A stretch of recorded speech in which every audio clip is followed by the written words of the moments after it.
Javelin anti tank guided missile. ഈ American ഉൽപാദനത്തെ സംബന്ധിച്ചിടത്തോളം റഷ്യ ഉക്രൈൻ യുദ്ധത്തിൽ റഷ്യയുടെ T-90 ടാങ്കുകളെ ആയാലും അല്ലെങ്കിൽ സോവിയറ്റ് കാലത്തുള്ള അത്രയും ആയുധങ്ങളെ പല അടി പിന്നിലേക്ക് കൊണ്ടുപോയ ഒരായുധമാണ്.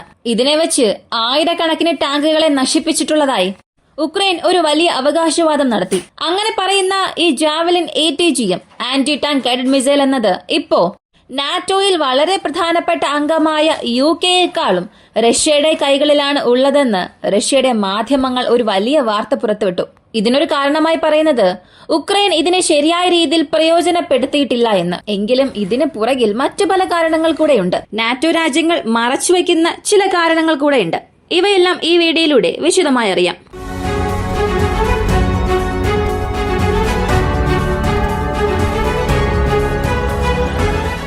റഷ്യ ഉക്രൈൻ യുദ്ധത്തിൽ ജാവലിൻ എന്ന് പറയപ്പെടുന്ന അമേരിക്കയുടെ ഈ ടാങ്ക് പ്രതിരോധ മിസൈലുകൾ എന്നത് വളരെ പ്രധാനപ്പെട്ട ഒരു പങ്കാണ് വഹിക്കുന്നത്. തുടക്കകാലത്തിൽ റഷ്യൻ സൈന്യം കീവിനെ നോക്കി വന്നുകൊണ്ടിരുന്നു. 2022 തന്നെ. ആ ഒരു സമയത്ത് അർബൻ വാർഫെയർ ആയിരുന്നു അവർ ഉപയോഗിച്ചിരുന്നത്. നഗരപ്രദേശങ്ങൾക്ക് മധ്യേ നടക്കുന്ന ഒരു യുദ്ധതന്ത്രം. അങ്ങനെ ഒരു സമയത്ത് ജാവലിൻ ATGM റഷ്യൻ ടാങ്കുകളെ വേട്ടയാടിക്കൊണ്ടിരുന്നു.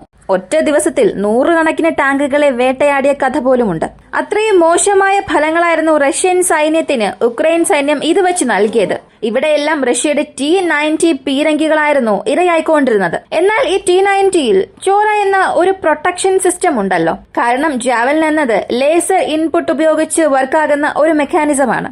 അതുപോലെ ലേസർ ഇൻപുട്ടോ ഇൻഫ്രാറെഡ് സീക്കറോ ടാർഗറ്റ് ചെയ്യുമ്പോൾ റഷ്യൻ ടാങ്കിലുള്ള ഡിഫൻസ് സിസ്റ്റം അതിനെ ന്യൂട്രലൈസ് ചെയ്യാനുള്ള പ്രോസസ്സുകളെല്ലാം എടുക്കുമല്ലോ. അത് എന്തുകൊണ്ട് അവിടെ ഫെയിലായി എന്ന ഒരു സംശയം വരാം. ഇവിടെ റഷ്യയുടെ ഈ ഉൽപാദന സംവിധാനത്തെ സംബന്ധിച്ച് മുൻപ് അവരുടെ ടാങ്കിന് ഒരു പ്രത്യേക ഘടനയുണ്ടായിരിക്കും. ആ ടാങ്കിന് മുൻപിൽ 2 കണ്ണുകൾ പോലെ. എന്നാൽ ജാവലിൻ ഇതിനെ എങ്ങനെ ഓവർകം ചെയ്യുമെന്ന് ചോദിച്ചാൽ ആദ്യം പ്രൊട്ടക്ഷൻ സിസ്റ്റം എങ്ങനെ വർക്കാകുന്നു എന്നുള്ളത് അറിയണം. ലേസർ വഴി ഈ ഒരു ടാങ്കിനെ ടാർഗറ്റായി കൊടുക്കുമ്പോൾ, ടാങ്കിനെ ലക്ഷ്യം വെക്കുമ്പോൾ ആ പ്രൊട്ടക്ഷൻ സിസ്റ്റം അലേർട്ട് ആകും. അങ്ങനെ അലേർട്ട് ആയതിനു ശേഷം ആ മിസൈലിനെതിരെയുള്ള കൗണ്ടർ മെഷേഴ്സ് എടുക്കും. അതായത് ഒരു പ്രൊജക്ടൈൽ അതിന് നേരെ ഫയർ ചെയ്ത് കൗണ്ടർ മെഷർ എടുത്ത് സ്വയം ടാങ്കിനെ സംരക്ഷിക്കാൻ ശ്രമിക്കും. എന്നാൽ ജാവലിൻ എന്ത് ചെയ്യുമെന്ന് ചോദിച്ചാൽ തുടക്കത്തിലെ ഇത് ലേസർ ടാർഗറ്റിംഗ് ചെയ്യില്ല.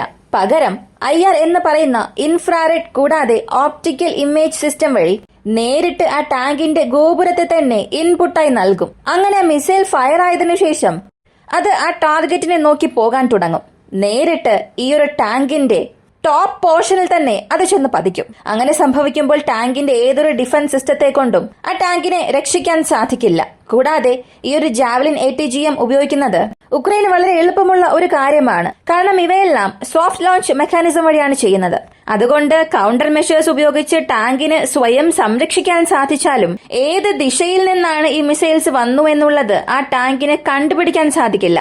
അങ്ങനെ കണ്ടുപിടിച്ച് തിരികെ ഒരു ആക്രമണം നടത്താൻ ടാങ്കിനെ കൊണ്ട് സാധിക്കില്ല. ഈ സോഫ്റ്റ് ലോഞ്ച് മെക്കാനിസം എന്താണെന്ന് ചോദിച്ചാൽ ഈ മിസൈലിനെ അവരുടെ തോളിൽ വെച്ചിട്ടുണ്ടാകും.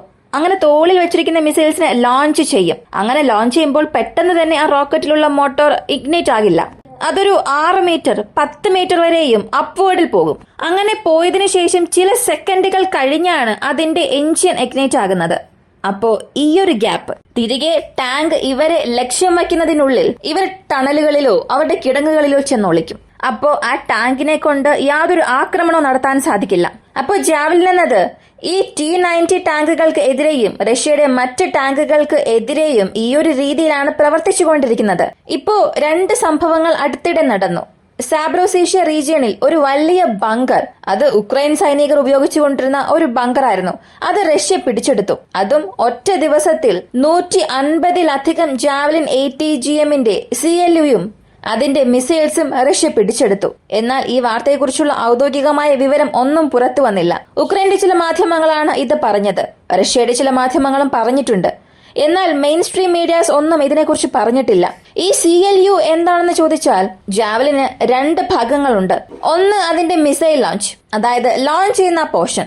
മറ്റൊന്ന് മുൻപിലുള്ള സ്ക്രീൻ. ഇതിലാണ് അവർ ടാർഗറ്റ് നൽകി ആ ഒരു മിസൈലിന് ആവശ്യമായ ഇൻപുട്സ് എല്ലാം നൽകി അതിന് അയക്കുന്നത്. അതാണ് CLU എന്ന് പറയപ്പെടുന്ന കമാൻഡ് ലോഞ്ച് യൂണിറ്റ്. ഇപ്പോ 150 മിസൈൽസും CLUയോടുകൂടി തന്നെ അവർ പിടിച്ചെടുത്തു. കൂടാതെ മറ്റൊരു കാര്യം, 2022 മുതൽ എത്രത്തോളം ജാവലിൻ ലോഞ്ചേഴ്സും മിസൈൽസുമാണോ റഷ്യ പിടിച്ചെടുത്തത് അവയെല്ലാം തന്നെ റീയൂസബിൾ ആണ്.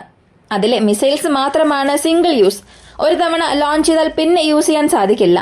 എന്നാൽ ഈ CLU എന്ന് പറയപ്പെടുന്ന കമാൻഡ് ലോഞ്ച് യൂണിറ്റ് എന്നത് റീയൂസബിൾ ആണ്. അത് ബേസിസിലേക്ക് കൊണ്ടുപോയി വീണ്ടും സീൽ ചെയ്ത് മിസൈൽസ് വെച്ച് ലോഞ്ച് ചെയ്യാൻ സാധിക്കും.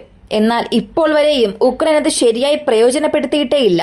ഒരു തവണ ലോഞ്ച് ചെയ്താൽ ആ കമാൻഡ് ലോഞ്ച് യൂണിറ്റിനെ അവിടെ തന്നെ ഡ്രോപ്പ് ചെയ്തിട്ട് പോകും. ഇത് ഒരുപാട് മാധ്യമങ്ങൾ കൺഫേം ചെയ്ത ഒരു കാര്യമാണ്.